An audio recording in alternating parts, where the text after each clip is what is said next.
Tras el anuncio de Donald Trump de la entrega de hasta 50 millones de barriles de petróleo de Caracas a Washington, el secretario de Estado de Estados Unidos, Marco Rubio, detalló la hoja de ruta que plantea su país para Venezuela tras la reciente captura del líder chavista Nicolás Maduro. Una mujer falleció tras un tiroteo durante un operativo de agentes del Servicio de Control de Inmigración y Aduanas en Minneapolis. El alcalde de la ciudad, Jacob Frey, exigió que Trump retire a los 2.000 agentes que desplegó este miércoles en el estado de Minnesota. Estados Unidos anunció el miércoles la incautación de 2 buques petroleros sancionados, uno asaltado por fuerzas militares en el Atlántico Norte que llevaba pabellón ruso y otro en el Caribe, ambos en relación con el bloqueo a Venezuela. La Unión Europea mostró este martes un frente unido en París al comprometerse a aportar garantías de seguridad robustas para Ucrania, incluyendo el despliegue de la fuerza multinacional apoyada por Estados Unidos después de que se alcance un hipotético alto al fuego con Rusia.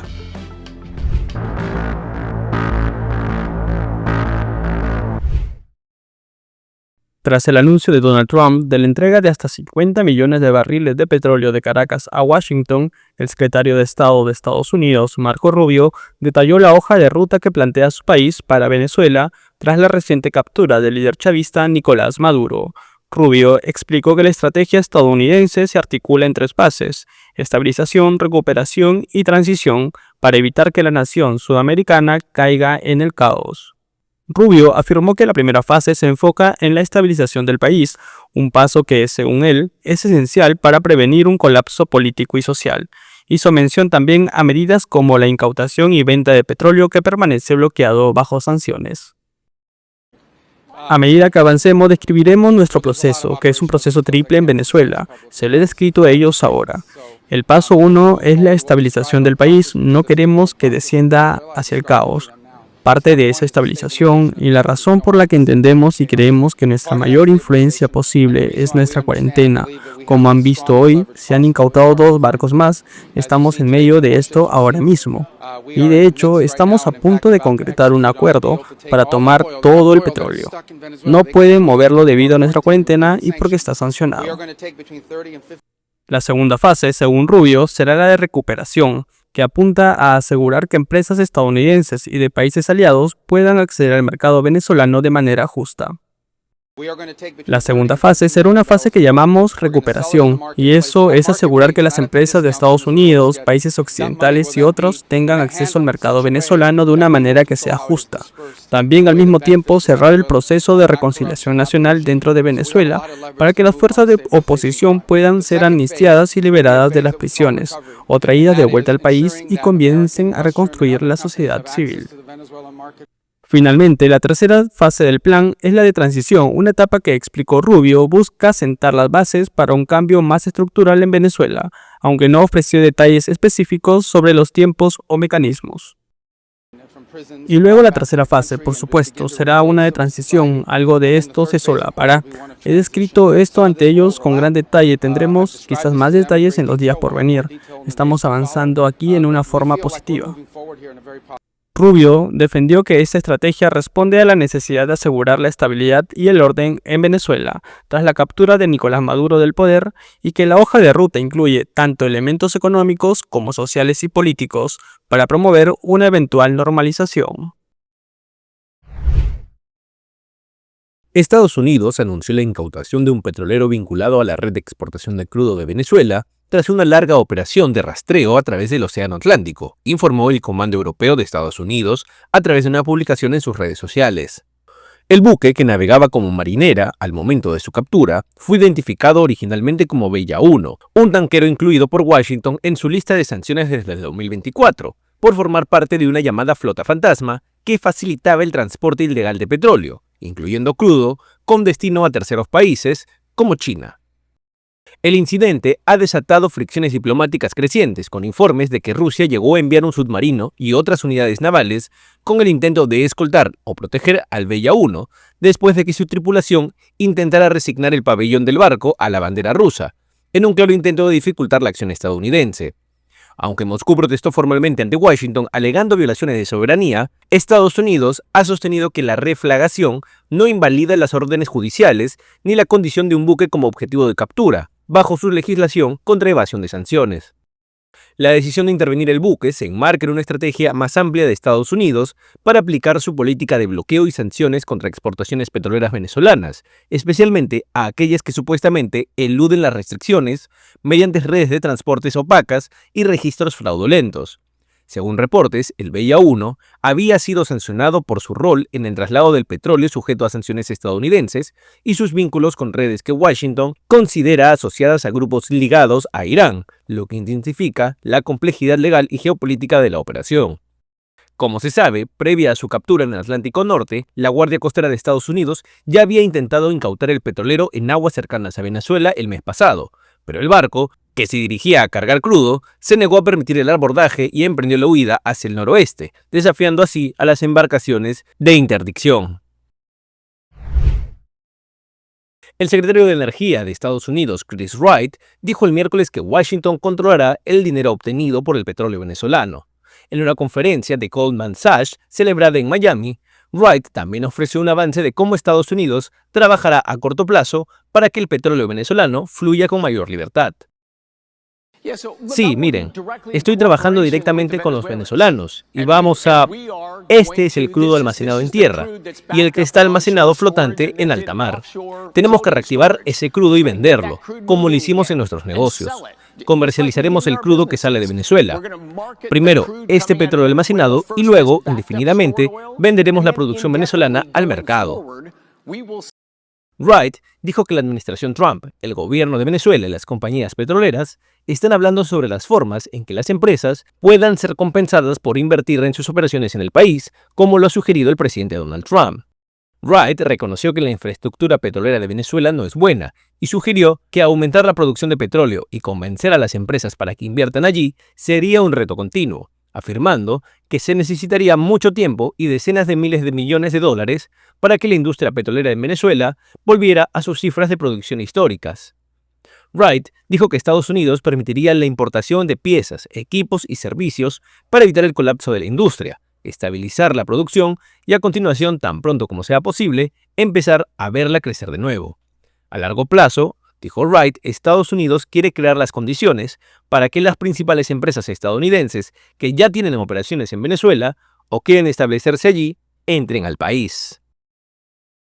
Tras la sorprendente captura de Nicolás Maduro por fuerzas estadounidenses en Caracas y su traslado a Nueva York, donde enfrenta cargos federales por narcoterrorismo, Washington ha puesto hoy en la mira a otro de los líderes más poderosos del chavismo, Diosdado Cabello, el ministro del Interior, considerado el cerebro detrás de la seguridad interna del régimen y una pieza clave del aparato de poder, podría enfrentar un destino similar al de Maduro si se niega a cooperar con las demandas de Estados Unidos para facilitar la transición política en Venezuela. Cabello, quien controla las fuerzas de seguridad y los temidos colectivos, grupos civiles armados que han generado miedo entre la población, es visto por Washington como un actor determinante para que la nueva administración de Delcy Rodríguez mantenga gobernabilidad. A diferencia de otros jerarcas, Cabello no ha permanecido en la sombra. Salió públicamente a las pocas horas de la captura de Maduro, con casco y chaleco antibalas, rodeado de policías y militares, mostrando músculo y control sobre las fuerzas leales al chavismo. Según fuentes citadas por Reuters, la Casa Blanca ha advertido directamente al veterano dirigente chavista que debe facilitar la transición y cooperar con Delcy Rodríguez y con los requerimientos de Estados Unidos. De lo contrario, podría enfrentar cargos similares a lo que pesan contra Maduro. Además de Cabello, otro hombre poderoso del régimen, el ministro de Defensa Vladimir Padrino López, también está en la lista de figuras acusadas por Washington por narcotráfico y corrupción, con recompensas millonarias por su captura. Además de pedir cooperación, la administración estadounidense exige medidas concretas para garantizar garantizar la estabilidad y avanzar hacia una transición, apertura de la industria petrolera en condiciones favorables a compañías de Estados Unidos, combate al narcotráfico, expulsión de asesores cubanos e iraníes y progresos en procesos electorales. Aunque sin un cronograma definido, Washington también ha amenazado con utilizar activos financieros vinculados a Delcy Rodríguez como presión política si no se observan avances rápidos. El futuro de Cabello y de la propia Venezuela es incierto. Su eventual decisión de cooperar o de resistir no solo determinará su destino personal, sino que podría definir si el país avanza hacia un periodo de transición bajo supervisión internacional o si se intensifica un conflicto de poder que podría desestabilizar aún más a una nación ya sumida en la crisis.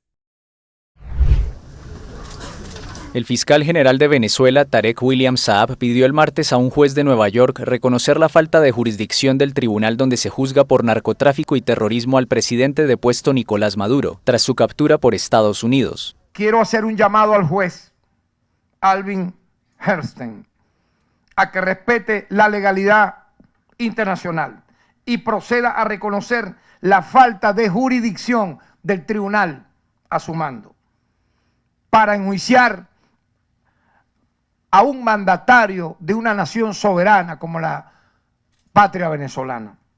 Maduro y su esposa Cilia Flores fueron capturados el 3 de enero en una operación militar de Estados Unidos en Caracas y otros 3 estados del país. El ataque dejó un saldo oficial de 55 militares venezolanos y cubanos muertos que conformaban su equipo de seguridad.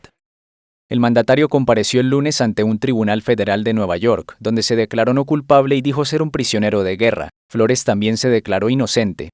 Exijo de manera inmediata la libertad sin condiciones, tanto del ciudadano presidente como de la primera dama Cilia Flores, en tanto dicha captura ha sido totalmente nula, violatoria del derecho internacional, violatoria del Pacto Internacional de Derechos Civiles y Políticos, violatoria de la Declaración Universal de los Derechos Humanos y de la propia Constitución de los Estados Unidos de América.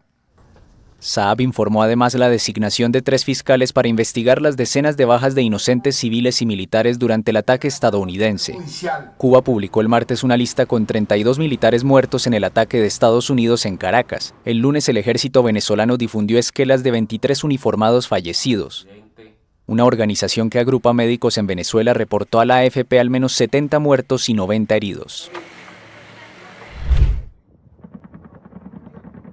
Al menos 55 militares cubanos y venezolanos murieron durante los ataques de Estados Unidos que llevaron a la captura del depuesto presidente Nicolás Maduro en Caracas, según cifras de ambos países actualizadas el martes. Venezuela ha mantenido hermetismo sobre el saldo de víctimas en la operación ordenada por Donald Trump y no hay hasta ahora un balance oficial venezolano completo. La Habana publicó el martes una lista con los nombres de los 32 militares cubanos que murieron en Caracas. Un día antes, el ejército venezolano publicó esquelas fúnebres de 23 uniformados caídos, aunque se presume que el saldo es mayor. Se desconoce asimismo el saldo de civiles fallecidos. La France Press confirmó la muerte de una mujer de 80 años en los bombardeos. Una red que agrupa médicos en Venezuela estima un saldo total de 70 muertos y 90 heridos. Maduro fue detenido junto a su esposa, Cilia Flores, el sábado, para responder ante la justicia de Estados Unidos por narcotráfico y otros cargos.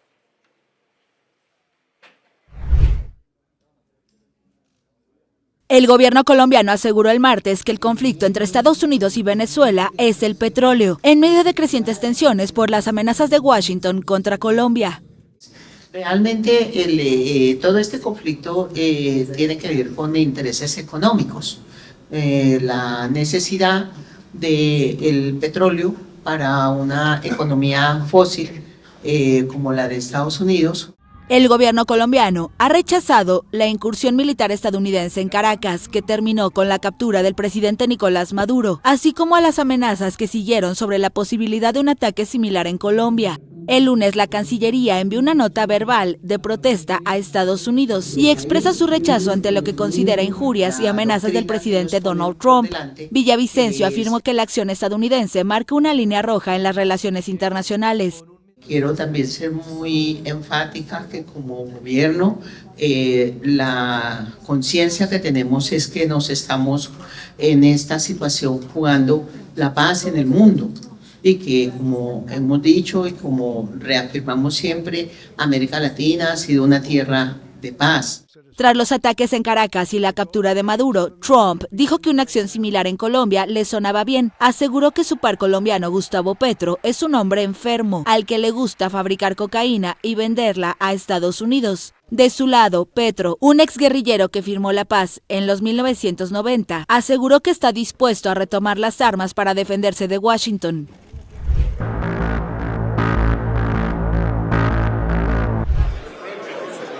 Los europeos y Estados Unidos cerraron filas con Ucrania frente a Rusia tras una cumbre celebrada el martes en París, pese a que no hay señales de una tregua.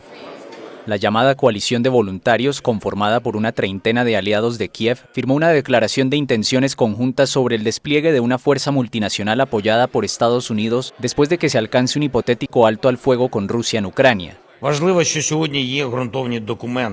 Es importante que hoy la coalición cuente con documentos sustantivos, no son solo palabras, hay contenido concreto, una declaración conjunta de todos los países de la coalición y una declaración trilateral de Francia, Reino Unido y Ucrania. Estos documentos existen y señalan cuán en serio se toma Europa y toda la coalición de los voluntarios el trabajo por una seguridad real.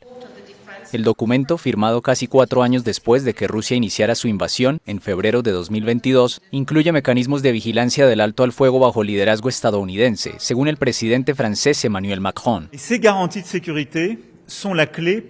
Estas garantías de seguridad son la clave para asegurar que un acuerdo de paz nunca pueda significar una rendición de Ucrania y que un acuerdo de paz nunca pueda suponer una nueva amenaza para Ucrania. La declaración reconoce por primera vez una convergencia operativa entre la coalición, Ucrania y Estados Unidos, con garantías de seguridad robustas. También se han previsto dispositivos de solidaridad y de intervención en caso de que se produzca otro ataque ruso, aunque de momento no está claro hasta qué punto se implicarían en eso los estadounidenses. Creemos que en gran medida hemos terminado con los protocolos de seguridad, que son importantes para que el pueblo de Ucrania sepa que cuando esto termine, terminará para siempre. Pero también pensamos de manera crucial que estamos muy cerca de concluir un acuerdo de prosperidad tan sólido como cualquiera que algún país haya visto surgir tras conflictos como este. Estados Unidos no forma parte de la coalición de voluntarios, pero su apoyo a Kiev sigue siendo crucial, incluso para convencer a los demás aliados de comprometerse. La perspectiva de un alto al fuego para poner fin al conflicto más mortífero en Europa desde la Segunda Guerra Mundial sigue siendo hipotética.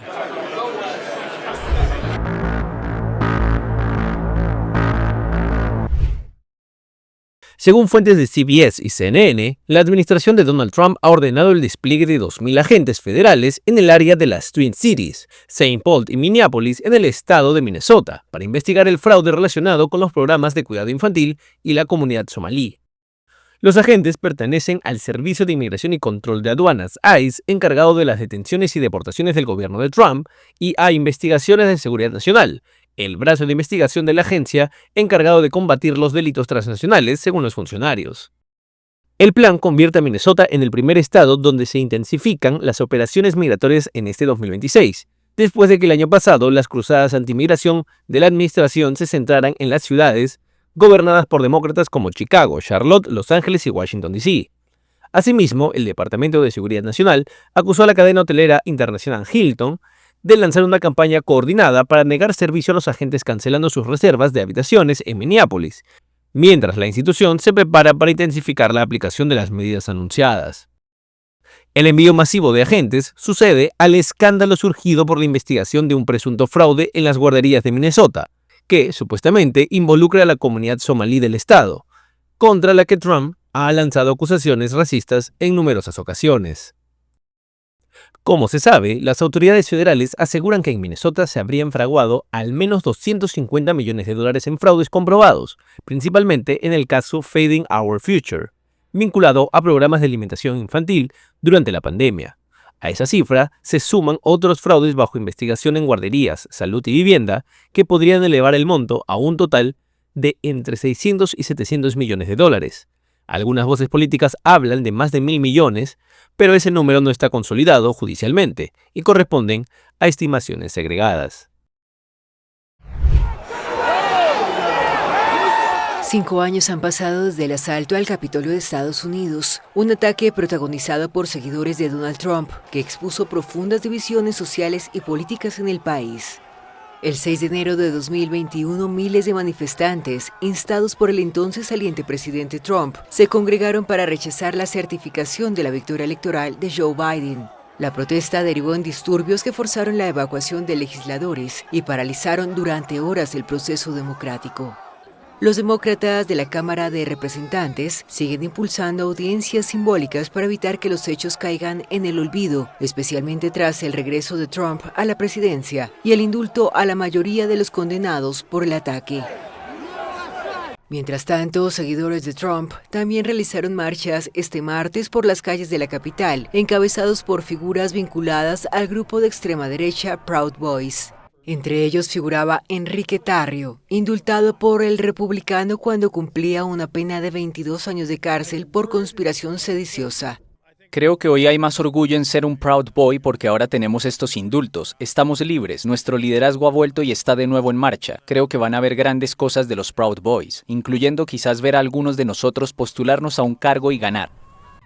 Unos 200 manifestantes, muchos con gorras rojas de Make America Great Again, reclamaron justicia para los procesados del 6 de enero. Los organizadores aseguraron que la marcha tiene como fin rendir homenaje a los muertos en el asalto. También buscan protestar por la violencia policial que sufrieron y denunciar que fueron enjuiciados por motivos políticos.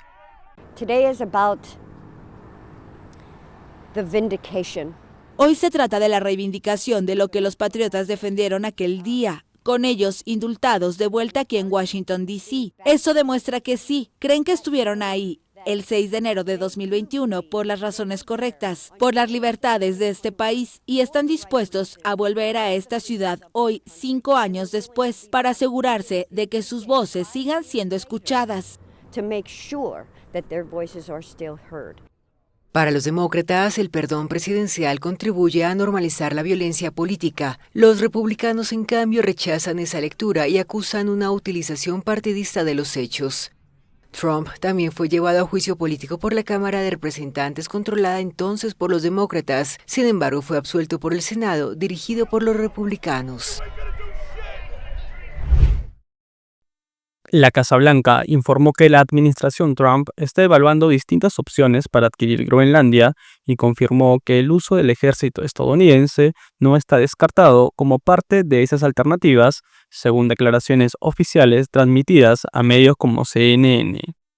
La administración de Trump también calificó la posible adquisición como una prioridad de seguridad nacional para Estados Unidos, destinada a contrarrestar la presencia de rivales geopolíticos como China y Rusia en la región polar.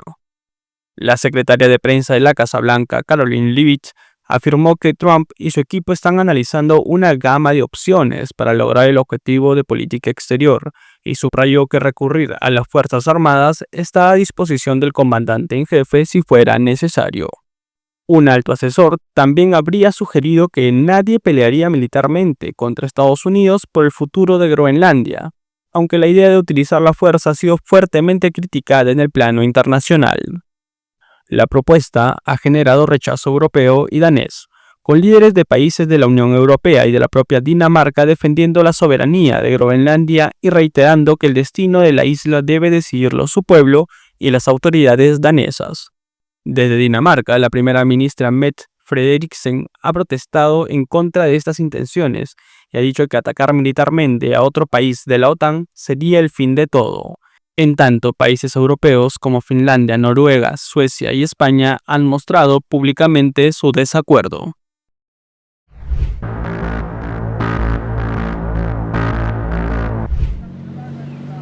Sobre el puente internacional Simón Bolívar, que va desde San Antonio del Táchira en Venezuela hasta Villa del Rosario en Colombia, reina la confusión y la esperanza de los venezolanos tras la caída de Nicolás Maduro.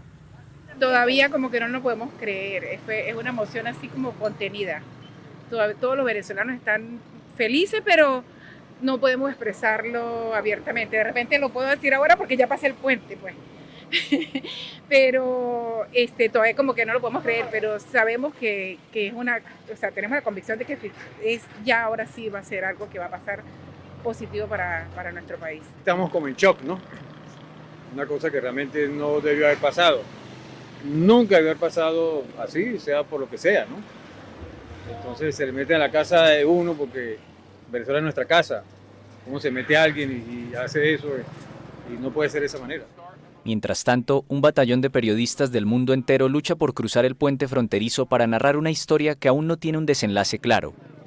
Desde el domingo aterrizaron en Cúcuta reporteros que llegaron desde Polonia, Francia, Canadá, Estados Unidos y Argentina, entre colaboradores locales para medios de China, Irán y Turquía. Todo gira alrededor del ataque de Estados Unidos el sábado de madrugada, que terminó con la captura en Caracas y detención en Nueva York del presidente depuesto Nicolás Maduro y su esposa Cilia Flores.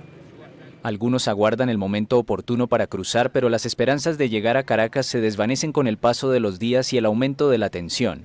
Llegar hasta Caracas, y nos encantaría estar allá. De hecho, la gran presencia de periodistas que hay acá en la frontera en Cúcuta, somos periodistas que pensamos que si hay algún cambio político en Venezuela, tal vez eso nos permita entrar. Pero si bien Nicolás Maduro fue capturado, el régimen todavía no cae y la política en cuanto a los medios de comunicación no ha cambiado en nada.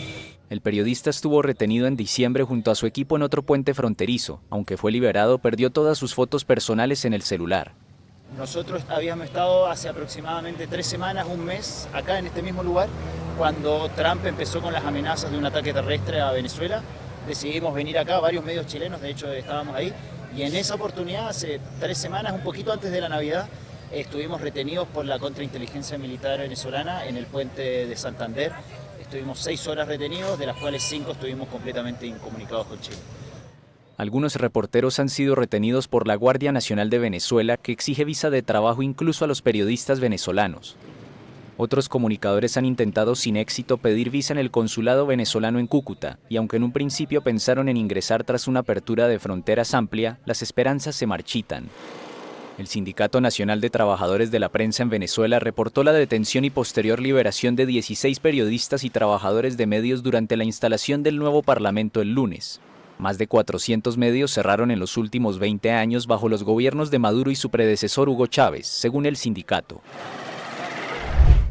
Los sindicatos agrupados en la Central Obrera Boliviana, COB, mantuvieron sus protestas contra el decreto que retiró la subvención de los combustibles en el país, con una nueva marcha callejera en La Paz y algunos bloqueos de carreteras que realizaron campesinos, sobre todo en ese departamento. Los sindicalistas, sobre todo mineros que trabajan para el Estado, marcharon nuevamente por el centro histórico de La Paz, la sede del gobierno y el legislativo, y a su paso hicieron detonar petardos y cargas de dinamitas, hasta llegar a la sede del sindicato minero en la avenida 16 de Julio, una de las principales de la ciudad. Por su parte, campesinos del departamento de La Paz instalaron 4 puntos de bloqueo en 3 carreteras, incluidas 2 que van hacia Perú, según el reporte de transitabilidad de la Administradora Boliviana de Carreteras. También se reportaron bloqueos en al menos 3 puntos de la carretera que conecta a la región central de Cochabamba con el occidente del país, por lo que se suspendieron los viajes por tierra hacia Oruro y La Paz. Esto declaró Erika Guevara, responsable de la Autoridad de Regulación y Fiscalización de Telecomunicaciones y Transportes en Cochabamba. Sí, a momento, por información de tránsito, tenemos las salidas suspendidas hacia el occidente, debido a que se registran 3 puntos de bloqueo, ¿no? Bombeo Yavini, en el sector de Bombeo Yavini y otros, ¿no? Bueno, a momento se está a la espera de que tránsito nos brinde la información a efectos de que las carreteras se puedan normalizar.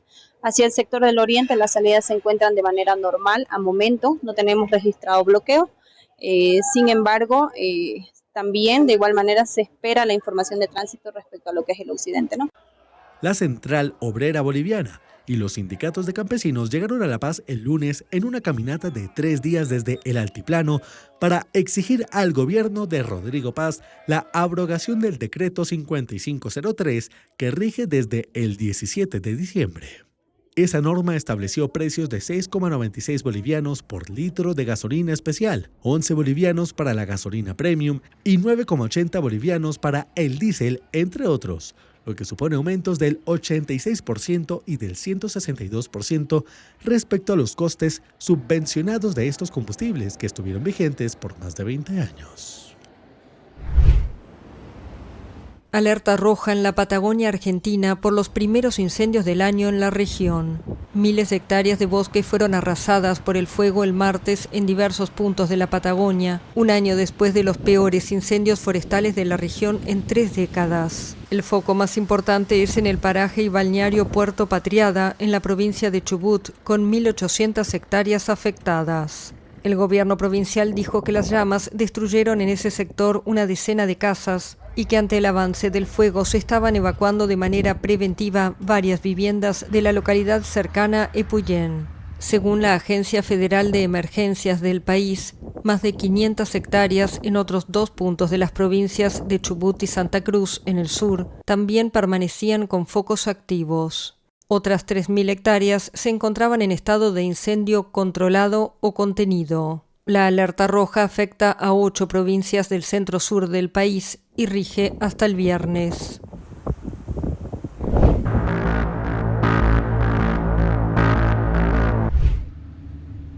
Un temporal de nieve que azota Europa provocó el miércoles la cancelación de cientos de vuelos en los principales aeropuertos de Países Bajos y Francia, además de interrupciones masivas al transporte terrestre y ferroviario. En los Países Bajos, el aeropuerto de Amsterdam Schiphol, uno de los más grandes de Europa, canceló al menos 700 vuelos debido a la nieve y al viento. El tránsito ferroviario también se vio fuertemente perturbado y se reportaron más de 700 kilómetros de embotellamientos de autos por todo el país. En Francia, más de 100 vuelos fueron anulados en los 2 principales aeropuertos de la región metropolitana parisina, Roissy-Charles de Gaulle y Orly. El servicio de autobuses en la región de París también se suspendió por motivos de seguridad. El servicio de trenes y metros funcionaba en su mayoría con normalidad, pero las autoridades llamaron a los ciudadanos a privilegiar el teletrabajo y reducir los desplazamientos. Entre lunes y martes, el temporal dejó 5 muertos en accidentes de tráfico en Francia.